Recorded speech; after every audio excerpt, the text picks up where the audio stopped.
Welcome to my channel know with me में। तो आज हम बात करने वाले हैं अपने इस खूबसूरत से फ्लावर प्लांट के बारे में कि आप इसे अपने गार्डन में किस तरह से लगा सकते हैं। तो ये है हमारा सूरजमुखी यानी सनफ्लावर के फ्लावर्स, और इसी प्लांट के बारे में हम जानकारी देंगे कि ये मैंने अपने गार्डन में कैसे इसे लगाया है और आप भी इसे लगा सकते हैं, क्योंकि गर्मियों में देखिए कितनी ज़्यादा गर्मी है, फिर भी प्लांट हमारा कितना ही सुंदर फ्लावरिंग कर रहा है।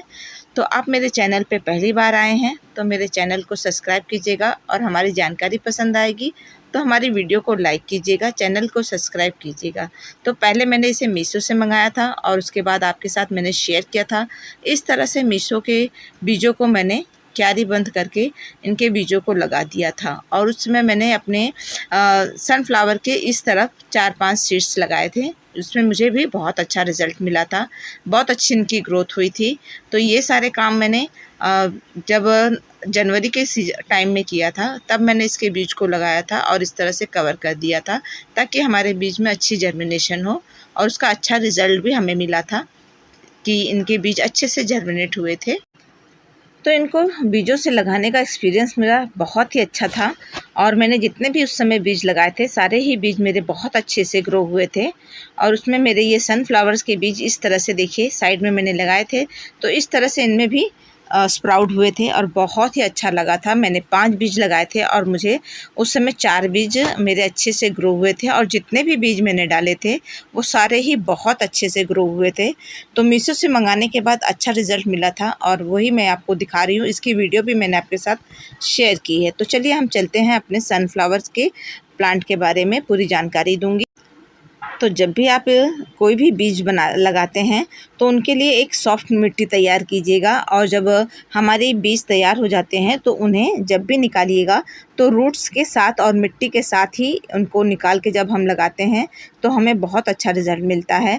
तो ये मैं आपको जो दिखा रही हूँ ये मेरे मॉर्निंग ग्लोरी के बीज थे, वो तैयार हो गए थे, और उस समय जैसे जैसे मेरे बीज तैयार हो रहे थे वैसे वैसे इनको मैं ट्रांसफ़र कर रही थी। और उस समय मैंने अपने सनफ्लावर्स के बीज को भी ट्रांसफ़र किया था 2 पॉट में, और उसका भी रिज़ल्ट मैं आपको दिखाऊंगी कि मेरे वो बीज किस तरह से ग्रो हुए, और पॉट में जब मैंने इसको ट्रांसफ़र किया था तो उनकी ग्रोथ कैसी थी। तो वो देखिए, जब भी आप प्लांट तो मेरे बहुत अच्छे से ग्रो किए थे, जल्दी से ग्रो उनकी करते ग्रोथ हैं इतनी अच्छी और थी उनकी कि ग्रोथ भी बहुत बहुत खुशी अच्छी होती थी कि तो प्लांट ये मेरे वही चल बीज गए हैं हैं। 2 प्लांट जिनको मेरे मैंने लगाया था, सूख भी उसमें गए से थे, मेरे लेकिन देखिए छोटे बीज से जब सीडलिंग हमने 2 ग्रो तो किया गल था गए थे तो और प्लांट 2 की जो ग्रोथ लगे ऐसी थी, तो मैंने उनको इस और तरह इसमें से देखिए लगा इस दिया तरह से था।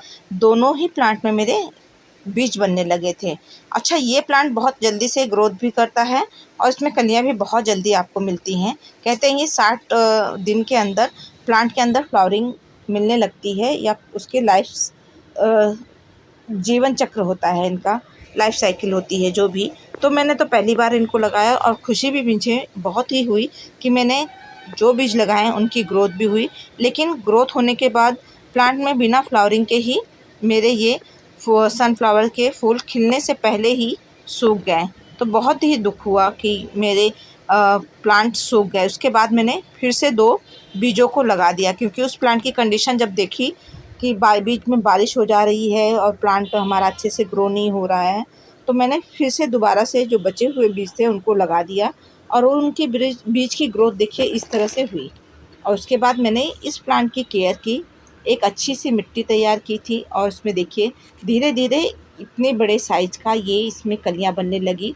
तो खुशी तो बहुत हुई, और साथ में मैंने इसकी केयर भी शुरू कर दी।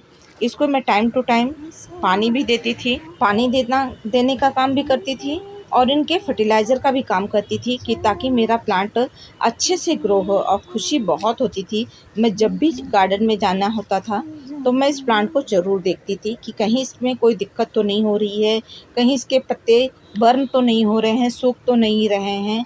तो मैं इस बात का ख्याल रखती थी कि जिस तरह से छोटे पॉट में मैंने अपने प्लांट को लगा दिया था और उसकी ग्रोथ नहीं हुई, तो जब भी आप सनफ्लावर के प्लांट को लगाइएगा तो बड़े से पॉट में और एक वेल डन मिट्टी तैयार करके ही अपने प्लांट को आप लगाइएगा, तो आपको बहुत अच्छा रिजल्ट मिलेगा।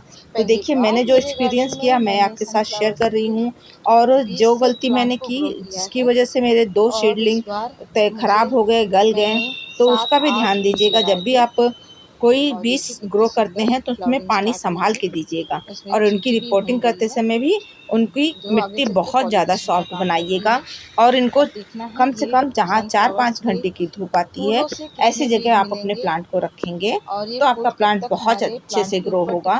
ये गर्मियों में फ्लावरिंग करता है और गर्मी को पूरी तरह से झेल जाता है, इस पे गर्मी का कोई असर नहीं होता है। लेकिन अगर आपने पॉट में लगा रखा है तो इसके पानी का आपको ख्याल रखना होगा। आप इसे टाइम टू टाइम पानी देते रहेंगे तो आपका प्लांट बहुत अच्छे से सर्वाइव होगा।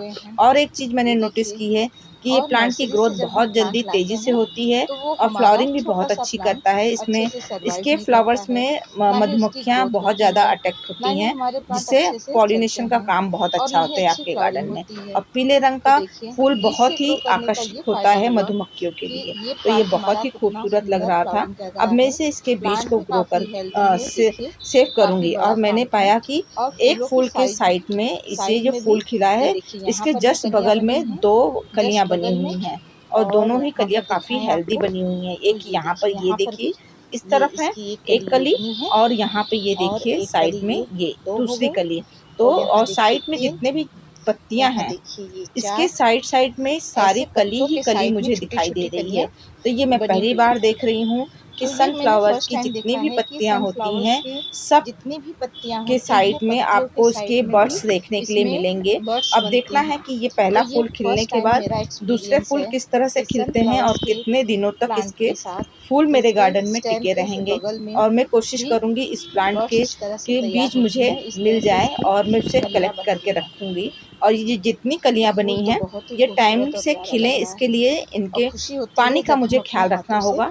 अभी गर्मी बहुत ज़्यादा है तो हमें 2 टाइम इसमें पानी देना होगा और बीच-बीच में लिक्विड फर्टिलाइज़र का यूज़ करती हूँ, जो मेरे प्लांट की अच्छे से फ्लावरिंग होने में मदद करता है। तो लिक्विड फर्टिलाइज़र वही जो हमारे किचन से निकलता है मैं वही यूज़ कर रही हूँ। इस समय मैं कोई एक्स्ट्रा कोई फर्टिलाइज़र इस प्लांट को नहीं दे रही हूँ। एक चीज़ और मैं करती हूँ कि इनकी स्टेम को मैंने कभी भी गुड़ाई नहीं की है। इसको मैंने इस प्लांट को जब से लगाया है 2 प्लांट सूखने के बाद कभी भी मैं इस प्लांट की मिट्टी में कभी भी मैंने गुड़ाई नहीं किया है। मैं सिर्फ इसे लिक्विड फर्टिलाइज़र देती हूँ और इसके पानी का ख्याल रखती हूँ। और जहाँ 4-5 घंटे की धूप आती है ऐसी जगह मैंने प्लांट को रखा है। और इसके प्लांट में जब भी मुझे खाद देना होता है तो मैं डायरेक्ट इसके स्टेम के पास ही इसके जो भी खाद होता है 1 मुट्ठी 2 मुट्ठी खाद में इसके स्टेम के पास ही रख देती हूँ। इतनी आंधी में भी मेरा प्लांट बहुत अच्छे से सर्वाइव हुआ।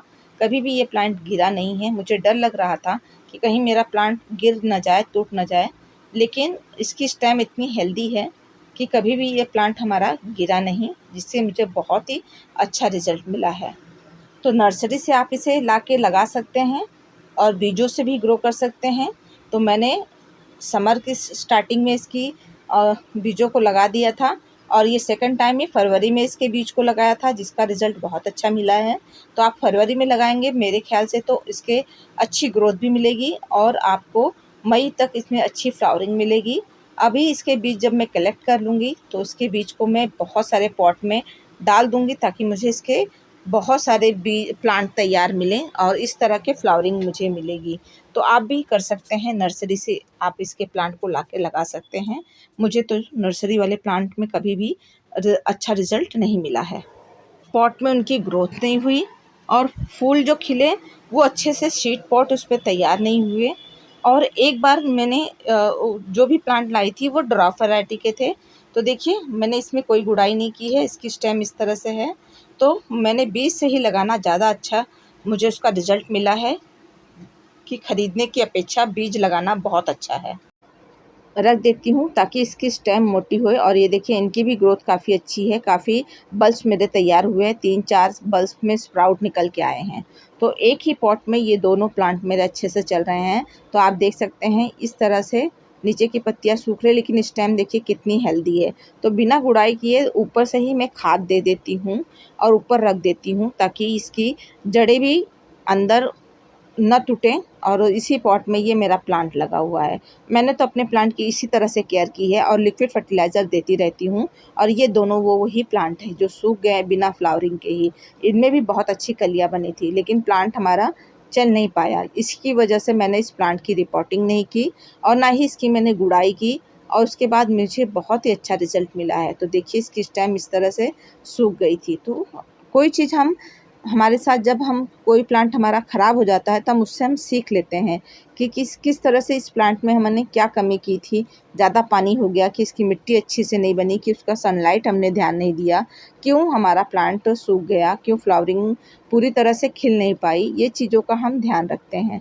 तो मैंने इन 2 प्लांटों से सीखा कि मेरे इस प्लांट की केयर मुझे किस तरह से करनी चाहिए। इसीलिए मैंने इसकी गुड़ाई करके इसको खाद नहीं दिया है, क्योंकि ये दूसरे पॉट के साथ भी लगा था और ऊपर से ही मैं मिट्टी इसके ऊपर और खाद रख देती थी और ऊपर से लिक्विड फर्टिलाइज़र बीच-बीच में हर दूसरे तीसरे दिन जो भी किचन से निकलते हैं लिक्विड फर्टिलाइज़र वो देती हूँ। और जो डाइल्यूट करके हम बनाते हैं वो सारे हफ्ते में 1 बार देती हूँ, जिससे मेरे प्लांट की स्टेम भी अच्छी मजबूत हुई है और इन प्लांट की तरह मैंने गलती नहीं की है, तो मुझे उसका रिज़ल्ट भी बहुत अच्छा मिला है।